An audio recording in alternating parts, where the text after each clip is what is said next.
मित्रांनो, स्वतःचे अस्तित्व निर्माण करण्यासाठी स्वतःकडे प्रचंड कष्ट करण्याची जिद्द पाहिजे. म्हणून मी वेळोवेळी आपल्या प्रवचनामध्ये, आपल्या कीर्तनामध्ये, व्याख्यानांमध्ये सांगत असतो की आपुल्या हिता जो अशी जागता धन्य माता पिता दयाची या. अखंड सावधान असायला पाहिजे. अखंड कष्ट करण्याची पराकाष्ठा ज्या मनुष्यामध्ये असते आणि तो मनुष्य आज जगाच्या पातळीवर श्रीमंत आणि प्रसिद्धीच्या शिखरावर आपण पाहतो. शून्यातून विश्व निर्माण करणारे अनेक या ठिकाणी श्रीमंत आणि महाज्ञानी लोक होऊन गेलेले आहेत. म्हणून माझ्याकडे काहीच नाही, माझ्याकडे एक हात नाही, माझ्याकडे एक पाय नाही, माझ्याकडे एक डोळा गेला आहे आणि माझ्याकडे पैसा नाही असे म्हणून रडत बसणाऱ्यांची ही दुनिया नाही. आपण पाहतो इतिहासामध्ये आंधळे, लंगडे, खुळे माणसे सुद्धा या जगावर राज्य केलेले आहेत. म्हणून या ठिकाणी नशिबाला दोष देत बसण्यापेक्षा रात्रंदिवस कष्ट करून आणि विवेकाच्या बळाने आपणाला मिळालेल्या ज्ञानाच्या जोरावर आपण या जगामध्ये पाहिजे ते साध्य करू शकतो, अशा प्रकारची आशा आपल्या मनामध्ये आपण निर्माण केली पाहिजे. निराश भावनेतून आपण जर एखादे कार्य करू लागलो तर त्या कार्यातून आपणाला नेमके आपणाला फळ मिळत नसते. कारण आपणाला काहीतरी मिळेल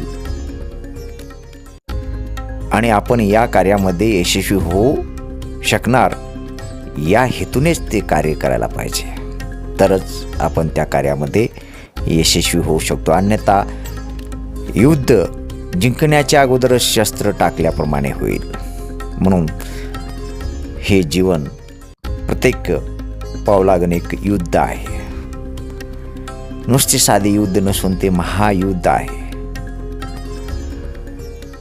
या ठिकाणी संसार जिंकण्यासाठी, संसार करण्यासाठी हजारो युद्धे दररोज आपणाला युद्धजन्य परिस्थितीशी सामना करावा लागतो.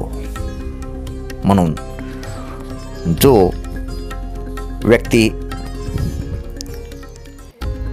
आपल्या संसारामध्ये यशस्वी होण्यासाठी, आपल्या व्यवसायामध्ये यशस्वी होण्यासाठी किंवा अभ्यासामध्ये यशस्वी होण्यासाठी रात्रंदिन कष्ट करतो, जगापासून दूर जाऊन एकांतामध्ये अभ्यास करतो आणि त्यालाच ज्ञान मिळते आणि त्या मिळालेल्या ज्ञानाच्या जोरावर तो मनुष्य यशाच्या शिखरावर जाऊन पोहोचतो. इतकेच नव्हे, तो मनुष्य आयुष्य संपल्यावर सुद्धा लोकांच्या मनामध्ये त्यांचे नाव अमर राहून जाते. म्हणून मी तुम्हाला सांगतो, स्वतःला घडवण्यासाठी दुसऱ्यांच्या मागे धावण्याची गरज नाही. आणि जो दुसऱ्याच्या मागे धावतो त्याचे स्वतःचे अस्तित्व केव्हाही तयार होऊ शकत नाही.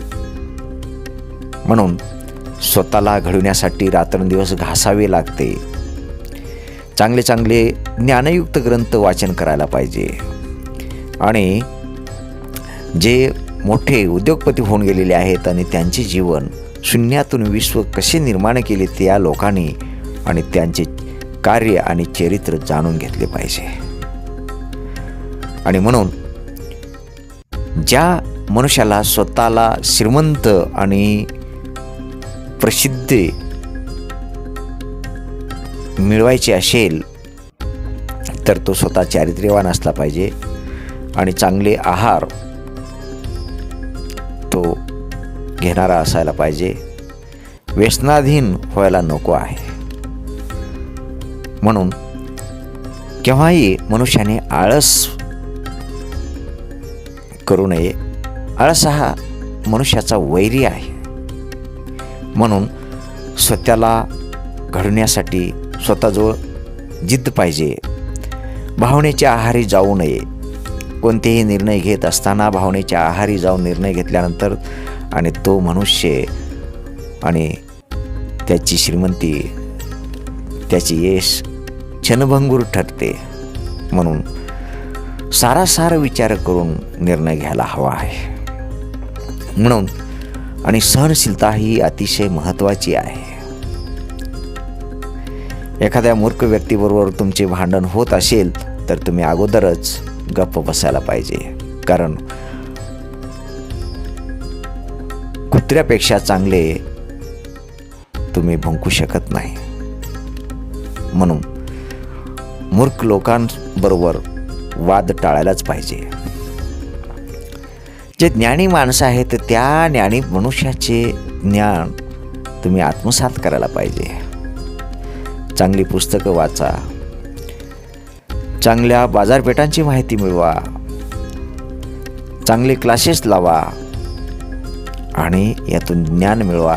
आणि त्या ज्ञानाच्या जोरावर तुम्ही या जगामध्ये श्रीमंत आणि तुमचे कुटुंब श्रीमंत आणि प्रगतीपथावर तुम्ही नेऊ शकाल. म्हणून शून्यातून विश्व निर्माण करण्याची ताकद प्रचंड तुमच्यामध्ये आहे. आणि असा आशावाद तुम्ही ठेवायला पाहिजे. किंवा माझ्यामध्ये काहीच नाही, मी काहीच करू शकणार नाही म्हणजे तुम्ही करू शकतच नाही. म्हणजे मनाची चिकाटी अगोदर तयार करा. म्हणून मनाला अगोदर सक्षम बनवा, नंतर शरीराला सक्षम बनवा. देह आणि मन म्हणजे तन किंवा मन हे दोन्ही बरोबर असले पाहिजे. म्हणून आपण कोणत्यातही कमी नाही आणि आपण महान होऊ शकतो. आपण मोठे उद्योगपती होऊ शकतो. आपण मोठे ज्ञानी आणि मोठे नोकरदार होऊ शकतो. अशा पद्धतीचा विचार जर तुम्ही केलो तर तुम्ही जरूर तुमच्या जीवनामध्ये यशस्वी